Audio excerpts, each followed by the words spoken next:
ডিসেম্বরের আগেও জাতীয় নির্বাচন সম্ভব বললেন আমির খসরু। জানাবো শেখ হাসিনার মামলার তদন্ত চূড়ান্ত পর্যায়ে, সাংবাদিকদের বললেন প্রসিকিউশন। এবং সর্বশেষে জানাবো বিএনপিকে কেন সংস্কারের মুখোমুখি দাঁড় করানো হচ্ছে। এতক্ষণ শুনলেন সংবাদ শিরোনাম, এবারে বিস্তারিত। ডিসেম্বরের আগেও জাতীয় নির্বাচন সম্ভব বললেন আমির খসরু। আগামী এক মাসের মধ্যে সংস্কার শেষ হলে ডিসেম্বরের আগেও আগামী জাতীয় সংসদ নির্বাচন সম্ভব বলে মনে করে বিএনপি। তিনি বলেন, আমরা ডিসেম্বরের মধ্যে নির্বাচনের কথা বলেছি, নির্বাচন ডিসেম্বরের আগেও হতে পারে সেটাও বলেছি। এখানে সংস্কারের কথা বলা হয়েছে। প্রধান উপদেষ্টা নিজে বলেছেন, যেসব বিষয়ে সকলের ঐক্যমত্য থাকবে সেসব বিষয়ে সংস্কার করা হবে। সহজ বিষয়, আমরা সংস্কার প্রস্তাব জমা দিয়েছি। সকলে যেসব বিষয়ে ঐক্যমত আছে আমরা সেটি দিয়েছি। ঐক্যমত হলে সেটা এক মাসের মধ্যেই হয়ে যাবে। আমির খসরু আরো বলেন, মার্কিন প্রতিনিধি দল জানতে চেয়েছে বিএনপির পলিসি কি হবে, অর্থনৈতিক পলিসি কি হবে সেটা আমরা তাদেরকে বলেছি। অর্থনৈতিক ও রাজনৈতিক সংস্কার বিএনপির সময় হয়েছে। আমরা তাদের বলেছি আমরা আগামী দিনে আরো বড় অর্থনৈতিক সংস্কারের দিকে যাব, সেটাতে তারা আশ্বস্ত হয়েছে। এর আগে দুপুরে মার্কিন প্রতিনিধি দল জামাত ইসলামের সঙ্গে বৈঠক শেষে দলটির আমির শফিকুর রহমান জানান, তারা আশা করেন আগামী রমজানের আগে অর্থাৎ মধ্য ফেব্রুয়ারির মধ্যে আগামী সংসদ নির্বাচন অনুষ্ঠিত হবে। এ প্রসঙ্গে বিএনপি নেতা আমির খসরু মাহমুদ চৌধুরী বলেন, নভেম্বর ডিসেম্বরের বিষয় না, বর্তমানে দেশে অন্তর্বর্তীকালীন সরকার আছে, সেখান থেকে গণতান্ত্রিক সরকারের ফেরা দরকার দ্রুত। সেটা করতে কতদিন সময় লাগে সেটা নিয়ে আমরা কথা বলেছি। এর আগে আজ দুপুরে অন্তর্বর্তী সরকারের প্রধান উপদেষ্টা অধ্যাপক মোহাম্মদ ইউনূসের সঙ্গে বৈঠক করে বিএনপির একটি প্রতিনিধি দল। এ বৈঠকে নির্বাচনের সুনির্দিষ্ট সময় জানতে চায় বিএনপি, তবে নির্বাচন নিয়ে প্রধান উপদেষ্টা সুনির্দিষ্ট কোনো সময় দেননি জানিয়ে অসন্তোষ প্রকাশ করেন বিএনপি মহাসচিব মির্জা ফখরুল ইসলাম আলমগীর। বৈঠক শেষে সাংবাদিকদের তিনি বলেন, প্রধান উপদেষ্টা মহোদয় সুনির্দিষ্ট কোনো ডেডলাইন আমাদের দেননি। তিনি বলেছেন, ডিসেম্বর থেকে জুনের মধ্যে তিনি নির্বাচন শেষ করতে চান।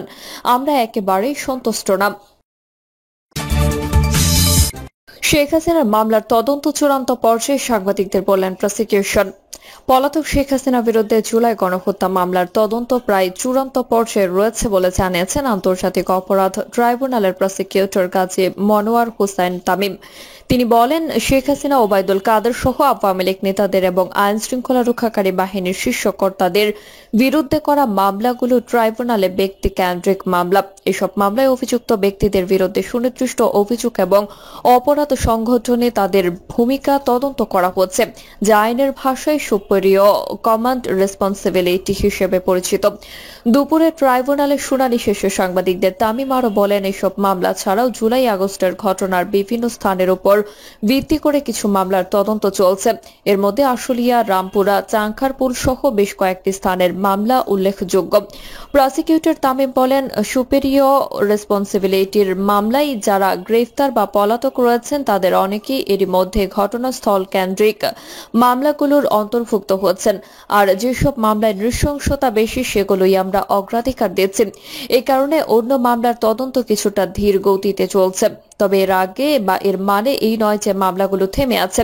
প্রতিটি মামলার জন্য আলাদা তদন্তকারী কর্মকর্তা নিয়োগ করা হয়েছে এবং তারা পৃথকভাবে তদন্ত করছেন।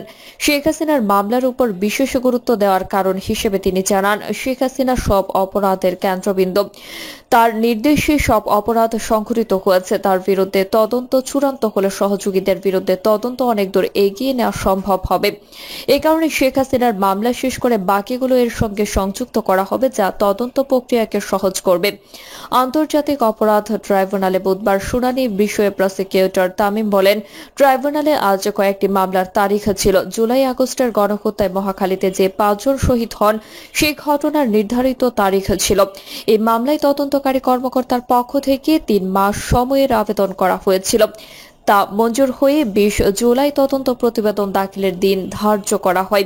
প্রসিকিউটর তামিম জানান, অন্যদিকে জুলাইয়ের গণঅভ্যুত্থানের সময় মোহাম্মদপুরে সংঘটিত মানবতা বিরোধী অপরাধের একটি মামলায় অভিযুক্ত ওমর ফারুক নামে এক আনসার সদস্যকে জিজ্ঞাসাবাদের জন্য ট্রাইব্যুনালে আবেদন করা হয়েছিল। অভিযোগ অনুযায়ী ফারুক বিনা কারণে রাস্তার পাশে দাঁড়িয়ে থাকা আন্দোলনকারীদের লক্ষ্য করে গুলি চালিয়েছিলেন। তাকে জিজ্ঞাসাবাদের জন্য আদালতে অনুমতি চাওয়া হয়েছিল। আদালত 27 এপ্রিল তদন্ত সংস্থায় তাকে জিজ্ঞাসাবাদের অনুমতি দিয়েছেন। এই প্রসিকিউটর বলেন, জুলাই আগস্টের অভ্যুত্থানের মামলায় তদন্তকারী কর্মকর্তা যেসব ডকুমেন্ট সার্চ করে বা সিজ করতে পারে সেগুলো যেন সরকারের যথাযথ কর্তৃপক্ষের কাছ থেকে ভেরিফাইড করতে পারে সেই আবেদন করা হয়েছিল। আদালত সেটি মঞ্জুর করেছেন। বিএনপিকে কেন সংস্কারের মুখোমুখি দাঁড় করানো হচ্ছে? ছাত্র জনতার গণ অভ্যুত্থানে ফ্যাসিস্ট হাসিনা পালিয়ে যাওয়ার পর দেশে এক পরিবর্তিত অবস্থার তৈরি হয়েছে। ভেঙে পড়া রাষ্ট্র কাঠামোকে গড়ে তোলার লক্ষ্যে অনেকেই আওয়াজ তুলেছেন। বিভিন্ন মহল থেকে বিভিন্ন প্রস্তাবনা দেওয়া হচ্ছে। আলোচনা সমালোচনা ঝড় বয়ে যাচ্ছে। অনেক ক্ষেত্রে দেখা যাচ্ছে শুধু একটি দলকে সংস্কারের মুখোমুখি দাঁড় করানোর চেষ্টা করা হচ্ছে। বাংলাদেশ জাতীয়তাবাদী দল বিএনপি সংস্কার চাইছে না বা বিএনপি সংস্কারে বাধা দিচ্ছে, এমন বয়ান এখন সামাজিক যোগাযোগ মাধ্যমে দেখা যাচ্ছে। অথচ বিএনপি যখন সংস্কার দেখেছে তখন সংস্কারের কথা কেউ চিন্তাও করেনি। সংস্কার অবশ্যই প্রয়োজন, সংস্কার ছাড়া এই রাষ্ট্র ব্যবস্থাকে আমরা গড়ে তুলতে পারবো না। কিন্তু সংস্কারকে এখন নির্বাচনের মুখোমুখি দাঁড় করানো হচ্ছে কেন? সংস্কার আর নির্বাচন কখনোই একে অপরের প্রতিস্থাপক নয়, বরং দুইটি কাজে সমান তালে এগিয়ে নিয়ে যাওয়া সম্ভব। 2022 সালের ডিসেম্বর মাসে বিএনপির ভারপ্রাপ্ত চেয়ারম্যান তারেক রহমান একটি ঐতিহাসিক পদক্ষেপ হিসেবে 27 দফা কর্মসূচি ঘোষণা করেছিলেন। এই কর্মসূচি বিএনপির ভবিষ্যৎ রাষ্ট্র পরিচালনার ভিশন এবং রাষ্ট্র সংস্কারের রূপরেখা হিসেবে তৈরি করা হয়। পরে চলমান রাজনৈতিক প্রেক্ষাপট, সুশীল সমাজের মতামত এবং দেশের জনগণের চাহিদার পরিপ্রেক্ষিতে আরও 4টি দফা যোগ করে কর্মসূচিটি 31 দফায় রূপান্তরিত করা হয়। তবে এই 31 দফা 2017 সালে প্রকাশিত বিএনপি চেয়ারপারসন দেশনেত্রী বেগম খালেদা জিয়ার ভিশন 2030-এর রাজনৈতিক ধারাবাহিকতা। এর সাথে যুক্ত থাকেন বিএনপি সহ ফেসিবাদ বিরোধী দেশের সকল রাজনৈতিক শক্তি। যে দলটি ফেসিবাদী সরকারের পতনের বহু আগে থেকে সংস্কার নিয়ে ভেবে আসছে, সেই দলকে সংস্কারের মুখোমুখি দাঁড় করানোর চেষ্টা করানো হচ্ছে। এর কারণ খুবই স্পষ্ট। শেখ হাসিনা সুষ্ঠু নির্বাচনের ভয় পেত, সেই জুজু কাটিয়ে না উঠতে পেরে দেশের নির্বাচন ব্যবস্থাকে ধ্বংস করে শেখ হাসিনা। এমনভাবে অনেকেই এখন বিএনপির ভোট ব্যাংক নিয়ে দুশ্চিন্তায় পড়েছে। কোনোভাবে নির্বাচন বিলম্বিত করতে পারলে ক্ষমতার কাছাকাছি থাকার সুযোগ পাবে। বাংলাদেশ সাম্প্রতিক কালে বিভিন্ন রাজনৈতিক ও সুশীল মহল থেকে যে সংস্কারের প্রস্তাবগুলো উঠে আসছে তার অনেকগুলোরই উৎস বিএনপির দীর্ঘদিনের চিন্তাধারা ও প্রস্তাবনায় নিহিত। বিশেষ করে সংসদে উচ্চ কক্ষ প্রতিষ্ঠার ধারণাটি এখন আলোচনার কেন্দ্রবিন্দু হলেও এই প্রস্তাব সর্বপ্রথম আনুষ্ঠানিকভাবে তুলে ধরা হয় বিএনপির 2016 সালের ভিশন 2030-এ। পরবর্তীতে এটি বিএনপির ভারপ্রাপ্ত চেয়ারম্যান তারেক রহমানের নেতৃত্বে 2022 সালের 27 দফা ও 2023 সালের 31 দফা সংস্কার প্রস্তাবের অন্যতম গুরুত্বপূর্ণ উপাদান হিসেবে স্থান পায়। এই ধারাবাহিকতা প্রমাণ করে যে বিএনপি কেবল সমসাময়িক রাজনৈতিক প্রবণতার পেছনে হাঁটে না, বরং রাষ্ট্রীয় কাঠামোর আধুনিকায়নের জন্য আগে ভাগে বাস্তব ভিত্তিক ও চিন্তাশীল নীতির রূপরেখা উপস্থাপন করে। দ্বিকক্ষ বিশিষ্ট সংসদের উচ্চ কক্ষে বিএনপি কক্ষে প্রাপ্ত আসনের অনুপাতকে প্রাধান্য দেওয়ার প্রস্তাব দিয়েছে, কারণ এটি জনভিত্তিক ও গণতান্ত্রিক প্রতিনিধিত্ব নিশ্চিত করে।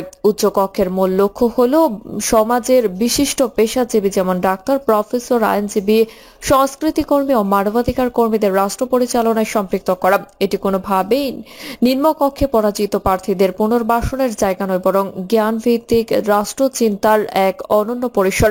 এটি প্রচলিত বিভ্রান্তি হল বিএনপি নাকি প্রধানমন্ত্রীর নির্বাহী ক্ষমতা কমাতে চায় না, অথচ বাস্তবতা হল বিএনপির 31 দফা সংস্কার প্রস্তাবনায় একক নির্বাহী ক্ষমতার বিরুদ্ধে সুস্পষ্ট অবস্থান নেওয়া হয়েছে।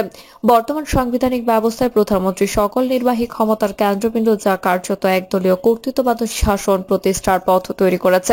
বিএনপি মনে করে এই ধরনের ক্ষমতার একচেটিয়াকরণ গণতন্ত্র ও জবাবদিহিতার পরিপন্থী।